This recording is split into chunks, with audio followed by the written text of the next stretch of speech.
Muitas vezes nós oramos, nós buscamos, nos consagramos e parece que o céu está de bronze, parece que Deus não ouve as nossas orações. Eu vou te dar aqui exemplos de orações que foram bem-sucedidas. Para isso, eu vou usar personagens bíblicos como Elias, Salomão e outros. Vou começar com Elias, quando ele faz uma oração. Não era bem uma oração em si, mas era uma palavra. Mas tudo indica que antes dele dar essa palavra, dele decretar essa palavra, ele tinha buscado ao Senhor para saber qual era a sua direção. Elias chega diante de Acabe e Jezabel e diz: não vai chover antes que eu dê uma palavra, antes que eu diga que é para chover. E isso aconteceu. O Senhor fez com que não chovesse e ficou aquela seca terrível. E isso aconteceu por quê? Por que será que o Senhor atendeu essa palavra, essa oração de Elias? Porque ele queria inflar o ego de Elias, queria mostrar que Elias era o maioral? Não, Senhor. Ele fez isso acontecer. Ele atendeu essa oração de Elias porque todo mundo sabe que Israel era um povo que dependia da agricultura. E como um povo que dependia da agricultura, não poderia passar por períodos de secas muito severas. E o Senhor permitiu que essa seca, que essa falta de chuva acontecesse exatamente para punir Israel por causa do seu pecado de idolatria e fazer com que eles voltassem para o Senhor. Porque, para quem não sabe, Israel estava afundado na idolatria. Cultuava a Baal e não estava nem aí diante da presença do Senhor. Então, como nós aprendemos aqui, Deus está mais interessado no propósito da sua oração do que na oração em si. Outro exemplo que nós podemos citar é do próprio Elias, porém em outro momento, quando ele faz um desafio aos sacerdotes de Baal e ao próprio Acabe e à rainha Jezabel. Ele disse que o Deus que enviar fogo do céu depois de alguns sacrifícios, esse era o Deus verdadeiro. E se por acaso os sacerdotes de Baal perdessem o desafio, teriam que ser eliminados. Todo mundo sabe o que aconteceu. Elias orou, algumas versões colocam como se ele tivesse orado 52 palavras só, usado somente 52 palavras nessa oração, mas foi uma oração tão poderosa, foi uma oração tão conectada com a vontade de Deus, que Deus não hesitou em atender essa oração e desceu o fogo do céu. E mais uma vez aqui, ele não fez isso para inflar o ego de Elias, para mostrar que Elias era o maioral. Tinha um propósito por trás de tudo isso. E o propósito era o quê? Mostrar a Israel quem era o verdadeiro Deus, eliminar aqueles sacerdotes que tinham colocado o povo no caminho de idolatria, humilhar Acabe e Jezabel, que se achavam alguma coisa diante do povo, mas não eram nada, e fazer também com que o coração do povo de Israel se voltasse para Deus. Mais uma vez nós estamos aqui vendo que o propósito da oração é mais importante do que a oração em si. Agora vamos para o terceiro exemplo, que é o exemplo de Salomão.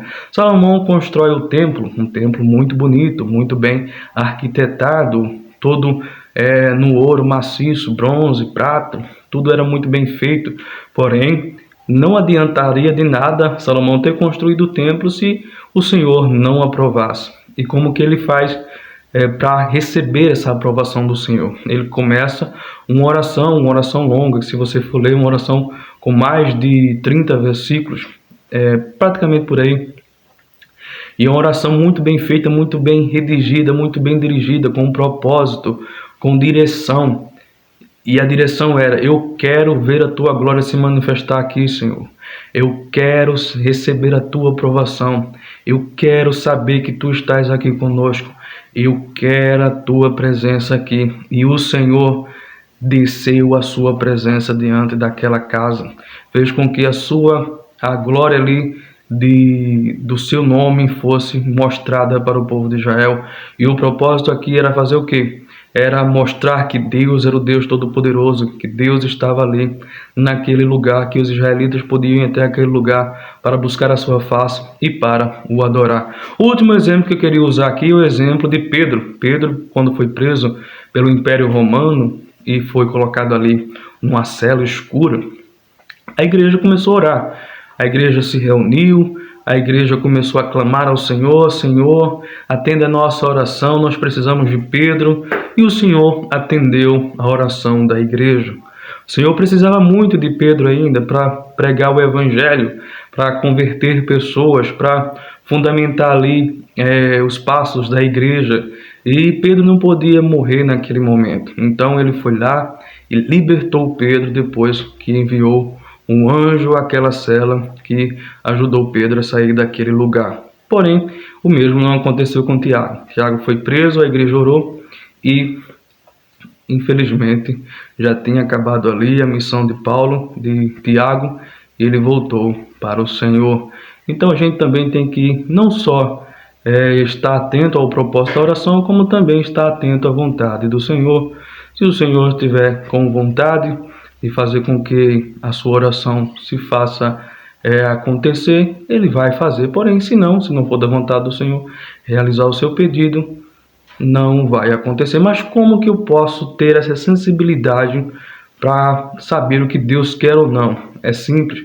Uma vida de intimidade e de busca, um relacionamento sincero com o Senhor. Quando você se relaciona com uma pessoa que você conhece, uma pessoa, pode ser seu pai, o seu namorado, sua namorada, quanto mais você se relaciona com ela, quanto mais você está ali convivendo com ela, mais você conhece dela. Inclusive, você consegue até discernir quando ela está com raiva, quando está alegre, só pelo modo dela falar. Então, isso faz com que você tenha sensibilidade e tenha uma conexão muito forte que vai te dar ali um conhecimento necessário daquela pessoa. Assim é também com Deus. Você busca, você adora, você tem um relacionamento com Ele, e você vai estar extremamente conectado com Ele e vai ter discernimento espiritual para saber aquilo que você precisa ou não e o que é a vontade de Deus ou não para a sua vida. Então é isso aí, pessoal.